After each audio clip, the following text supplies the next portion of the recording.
Kami juga melibatkan pemirsa yang ingin bertanya langsung kepada para narasumber. Ditujukan untuk siapa? Pertanyaannya dimention ke Twitter catatan Demokrasi TV One. Saya langsung ke Wakil Ketua Umum MUI sebelum ke Pak Beni. Kalau memang agama yang menjadi label Pak Anwar Abbas, ini kan bisa menimbulkan gejolak antar umat beragama. Apa tindakan MUI? Kita kemarin sepakat mengutuk keras bom bunuh diri yang terjadi di Makassar. Seperti apa Pak Anwar? Ya, saya sebelum menjawab itu ya, saya terus terang menikmati dialog antara Pak Ade Armando dengan Pak Haikal. Ya, mengasyikkan bagi saya ya. Kalau perlu sampai jam 12 malam saya dengar gitu. Mereka berdebat. Ternyata ya pilihan diksi ya. Saya melihat apa yang disampaikan oleh Pak Armando itu menjadi tesa. Lalu Pak Haikal mencoba mengkonter dengan antitesanya ya. Karena Pak Ade Armando menyatakan bahwa masih juga belum percaya ada Islam radikal, nah, gitu kan ya. Ya saya rasa Islam itu kan nama agama ya. Kristen nama agama, Katolik nama agama, Hindu nama agama, Buddha nama agama, dan Konghucu nama agama. Dan tadi Pak Haikal mengutip kata-kata Pak Jokowi ya, tidak ada agama yang apa nih? Terorisme tidak ada hubungan dengan agama apapun. Terorisme tidak ada hubungan dengan agama apapun. Lalu muncullah kata-kata dari Pak Ade Armando. Masih juga belum percaya ada Islam radikal?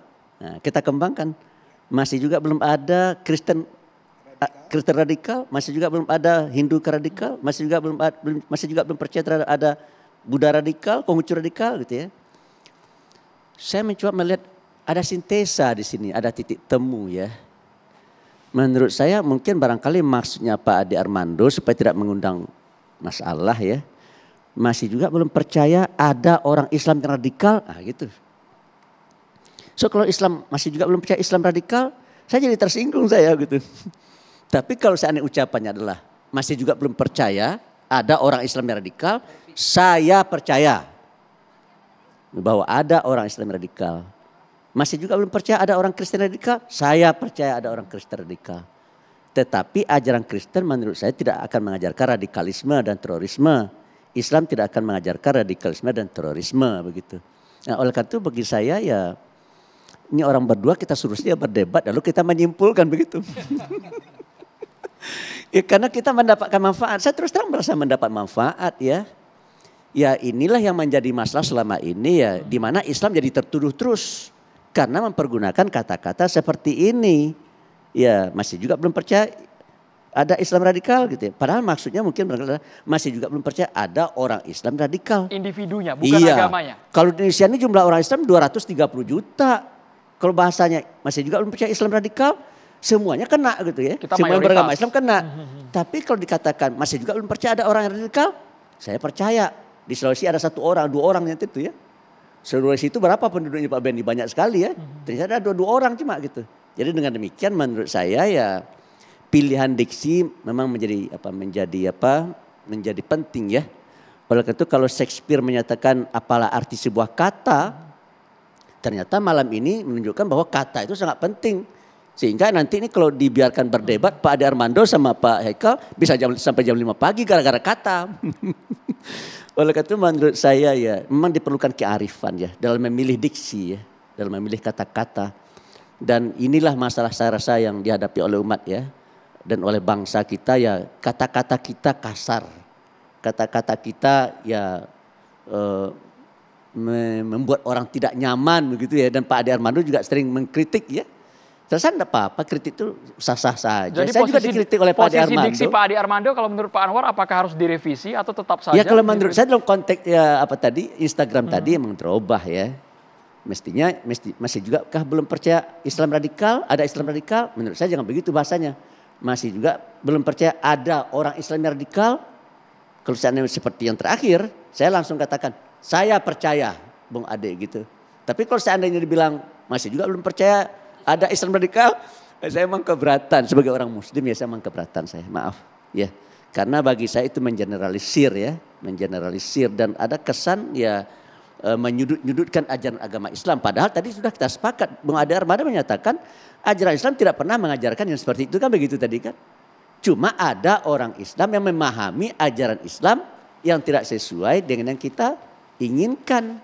Jadi orangnya, ada orang gitu kan ya. Kalau orang kan bisa dihitung dengan jari, berapa sih jumlah teroris? Pak Benny mungkin barangkali bisa menceritakan ya. Saya tidak akan sampai 1 juta jumlah teroris Indonesia ya. Tidak akan sampai kan begitu ya. Ya mungkin ratus ribu pun juga nggak sampai. Pak Anwar, tapi posisinya mereka menjual ayat, mereka menjual ya itulah yang dikatakan agama. Tadi. Bahkan dengan tujuan jihad fisabilillah. Itulah yang dikatakan. Kita sepakat ya. itu Makanya bahasanya sekali. orang. Okay. Ada orang Islam yang yang salah memahami ajaran Islam. Benar, saya akui itu ada. Ada orang Kristen yang menyalahi pemahaman terhadap ajaran agama Kristen. Contoh, Brenton Tarrant yang menembak lebih 50 orang ya, yang sedang sholat Jumat di Christchurch. Selandia Baru kan gitu ya. Tapi kan saya tidak bisa menyalahkan orang Australia kan. Karena dia satu orang cuma. Brenton Tarrant itu satu orang dari jutaan orang warga negara Australia. Dan saya tidak bisa memaki-maki orang Australia yang dari sini. Gitu dan di sana gitu ya. Karena Brenton Tarrant itu hanya satu orang. Dan saya karena dia beragama Kristen, saya tidak bisa menyatakan bahwa orang Kristen itu radikal atau teroris. Tidak bisa. Tapi Brenton Tarrant teroris ya. Itu saya bisa terima itu gitu. Nah, oleh karena itu bagi saya yang terpikir ya marilah kita perbaiki bahasa-bahasa kita ke depan supaya Presiden Jokowi juga tidak kerepotan, tidak kelimpungan menghadapi konflik-konflik dan perang di media sosial gitu ya. Gitu. Baik, Pak Anwar sepakat. Kita ke Pak Benny Mamoto sebagai mantan penyidik Densus juga pasti sangat tahu karakternya. Bahkan yang sekarang ini kita sama-sama tahu persis relatif muda pelakunya. Kelahiran 95, 26 tahun. Menurut Pak Benny, dari pengalaman Anda, apa yang membuat mereka begitu mudah sekali terpapar radikalisme, Pak Benny Mamoto? Terima kasih. Assalamualaikum warahmatullahi wabarakatuh. Waalaikumsalam warahmatullahi wabarakatuh.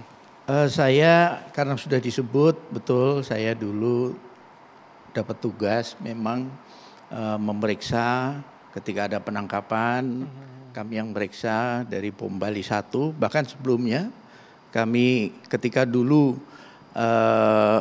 Perdana Menteri Singapura mengatakan Indonesia sarang teroris, kan ribut.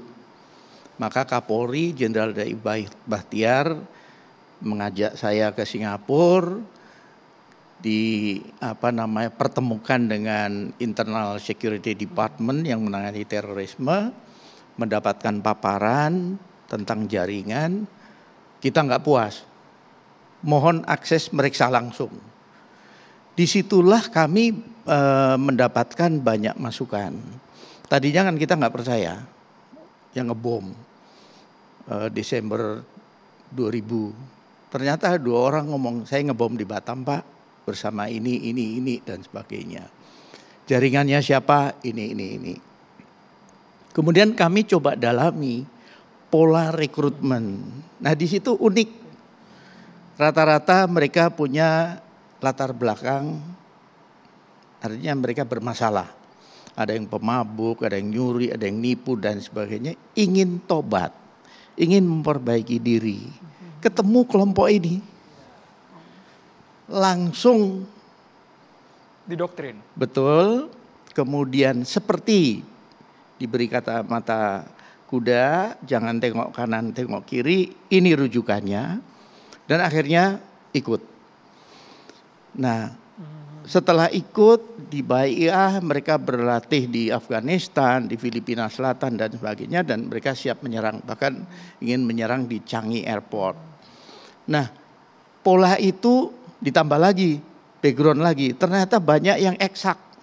Karena cara berpikirnya 1 + 1 = 2. Coba orang hukum ditanya, akan ada 3-4 pendapat, debat. Ini temuan bagus juga, oh begini. Ternyata cara nyeleksi pun, dan kami temukan untuk merekrut itu bisa 2 tahun baru jadi. Dan sangat selektif. Sehingga memang jaringan yang kebetulan studi kami di program Doktor Ilmu Kepolisian di UI, disertasi kami tentang jaringan teror. Sehingga kami dalami betul bagaimana budaya organisasinya, pola rekrutmennya, sampai dengan strategi mereka itu gimana. Buku tentang PUBG isinya tentang bagaimana strategi perjuangan kita pelajari. Dan akhirnya inilah yang menjadi modal ketika kita mau program deradikalisasi. Sama dengan ketika kami dulu menangkap penyalahguna narkoba kan di asesmen. Jadi sebenarnya Densus 88 sudah mengetahui pola mereka seperti apa, Pak. Iya. Ini menyambung pertanyaan dari netizen, Pak. Iya. Ada atas nama Rafki, bagaimana peran BIN dalam memberantas teroris dalam senyap? Kenapa kesannya, Pak, kejadian yang di Makassar ini sudah terdeteksi dari awal, tapi terlambat menanganinya? Atau jangan-jangan tidak terdeteksi sama sekali? Padahal tadi Pak Beni menyatakan polanya kami sudah tahu, sudah hafal seperti itu. Betul. Jadi kami bukan dari BIN, jadi silahkan tanya ke BIN. Tetapi begini, gambarannya begini. Kemarin kan sudah dirilis, Pak, bahwa ketika Densus menangkap beberapa orang yang lalu, ada juga yang melakukan perlawanan kemudian akhirnya meninggal. Ternyata orang ini adalah orang yang mengawinkan dua pasang ini. Yang baru 6 Dan bulan yang menikah ini, Pak, ya? merekrut, ya, dua orang ini. Kan bisa kita duga marah mereka. Kok orang yang merekrut dan menikahkan mereka kok sampai mati. Itu dengan mudah kita bisa analisis, oh ini kaitannya. Orang bertanya, Pak, sudah nangkepin kok kejadian? Sebagai bahan informasi bahwa jaringan teror itu ada sistem sel terputus, ada sistem sel 1 inti, 2 inti, terpusat dan sebagainya. Itu bukunya ada. Jadi kami selalu membaca itu karena ketika kami mau menginterview, kami rujukannya itu. Dengan mudah, kelompok ini bekerja sama dengan ini, prosedurnya gimana? Oh, harus izin, harus pengetahuan, harus asas dan setujuan. Sehingga dengan mudah, makanya model interogasi kami non kekerasan, tidak ada menyalahkan, tidak menjustifikasi orang, karena itu keyakinan hak asasi orang. Pendekatan humanis, Pak Beni, ya? Humanis. Baik, ini pertanyaan banyak yang masuk, Pak Beni. Langsung saya bacakan, ini pertanyaan ditujukan langsung kepada Bang Ade dan juga Babe Haikal. Kenapa ketika ada tragedi semacam itu yang diserang adalah agamanya, bukan individunya? Bang Ade Armando, Babe Haikal, nanti Pak Beni dan juga Pak Anwar Abbas bisa ikut menjawab. Sesaat lagi pemirsa, kita harus jeda terlebih dulu hanya di Catatan Demokrasi.